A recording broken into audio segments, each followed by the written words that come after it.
flights, hotels, car hire.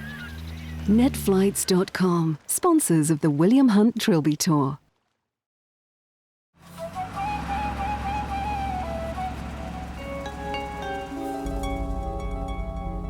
Today we're going to find the champion of Berkshire and the South.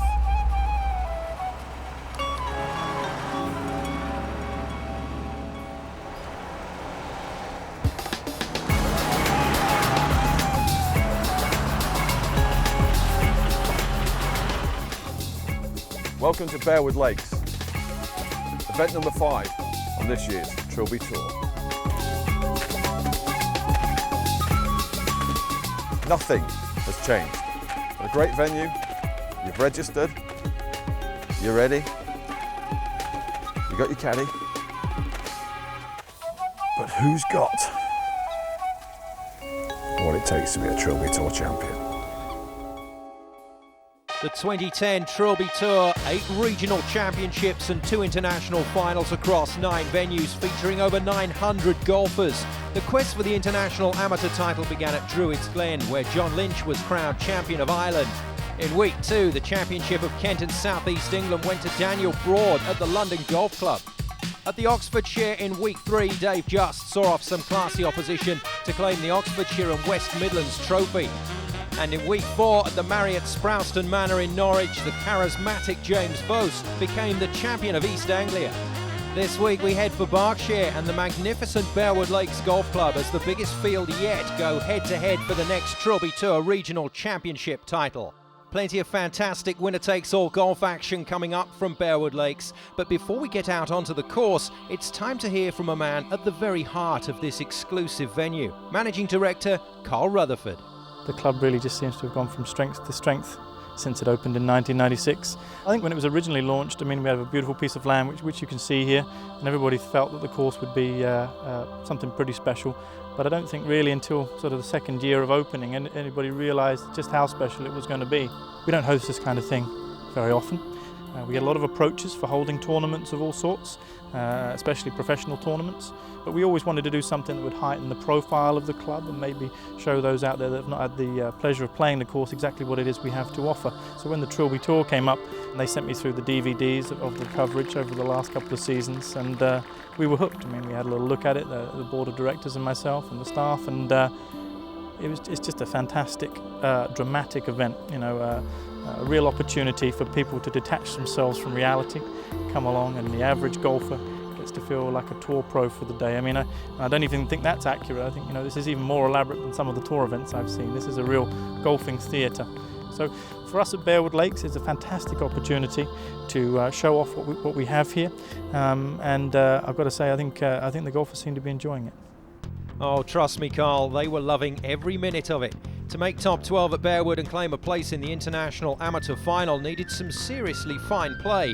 One handicapper, Colin Johnson, managed exactly that. And the Hainault Forest player pipped no less than 4 other hopefuls on countback with his score of 33 points and a dramatic finish to his round.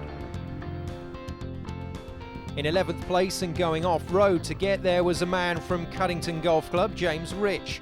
One of a number of brilliant up and downs from James to claim his place at the Buckinghamshire final, but like most players, his mind was still on opportunities missed to make the playoff. 33 was a popular score. Matthew Collins, playing off 7, had a frustrating day by his high standards, and although he made the cut for the international final, ultimately he also had his playoff hopes dashed.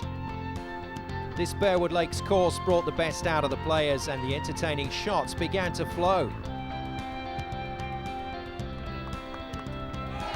Steve Hollywood Thomas with that blockbuster. Something tells me it won't be the last time we see that shot in today's show. We've also heard from Steve's home club, Brookman's Park, that he hasn't stopped smiling yet, or telling anyone that will listen about that shot. Next up and through to the final in 8th place is a player that can definitely be called an old Trilby Tourian. Cottesmore Golf Club's Martin Smith, the defeated shootout warrior from last year's amateur final at the London Golf Club, looking for more Trilby glory and going the right way about it.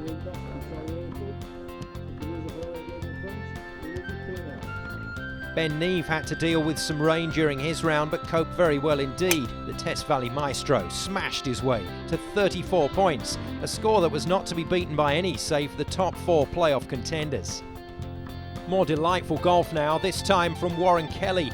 The Sandy Lodge 1 handicapper produced some real quality for his 34 points, including this long range up and down at the 6th. The class was evident in Warren's short game all day long, and this great read on the following putt underlined just how dangerous the low handicappers can be if they can make that top 4. Not this time for Warren, but keep an eye on him at the Buckinghamshire.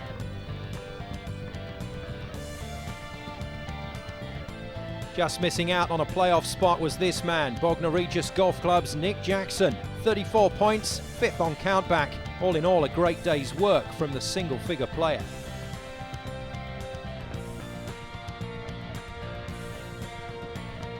It was an unusual situation at Bearwood Lakes, a huge field but a straight progression to the playoff for Messrs Dawson, Paul, Rubber and Christie. We'll be meeting them in just a moment. For the remaining 8, it was a date with destiny at the International Amateur Final.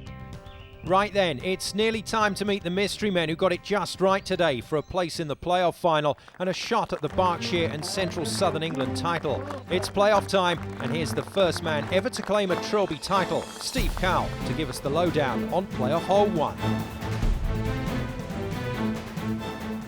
Opening shot on the first hole at Bearwood's actually quite gentle. The fairway's fairly wide. We've got a couple of bunkers, one on the left, one on the right, about 230 off the tee. So if the guys can get past those, it's all going to filter down to the right and leave them quite a nice shot to a very accessible pin placement today. So I'd expect to see some pars, if not a birdie there to start with. More from Steve later in the show. The man with the honour on the first playoff tee, though, after his fantastic 38 points, was Michael Christie. I'm a racecourse bookmaker and every day's quite a lot of pressure, so I think hopefully that'll stand me in good stead. And what do you reckon your odds are today of winning? I can't be as lucky as I was earlier, so I think I'll be about a 5-to-1 chance, I think, in the playoff.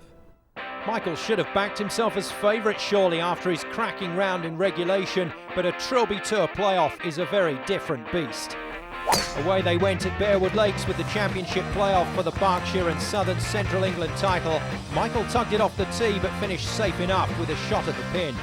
Next up was Aldenham Golf Club's James Paul, through to the top 4 with 36 points, but convinced that wasn't going to be good enough. He was on his way home before he got the call to get himself back to Bearwood for his shot at Trilby Tour history.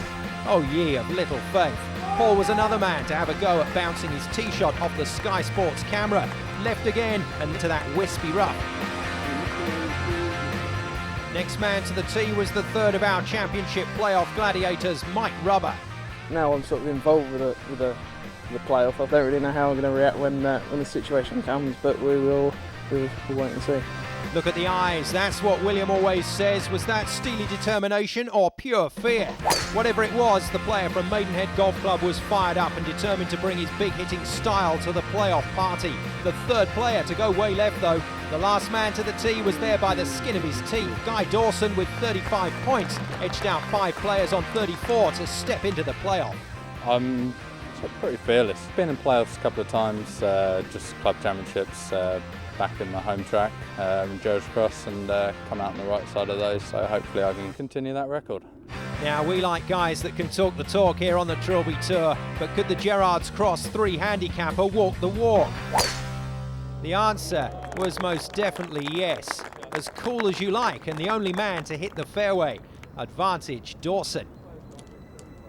A terrific shot from Guy and position A heading down playoff hole 1. Stay with us here on Sky Sports for the conclusion of this latest Trilby Tour Championship playoff after the break.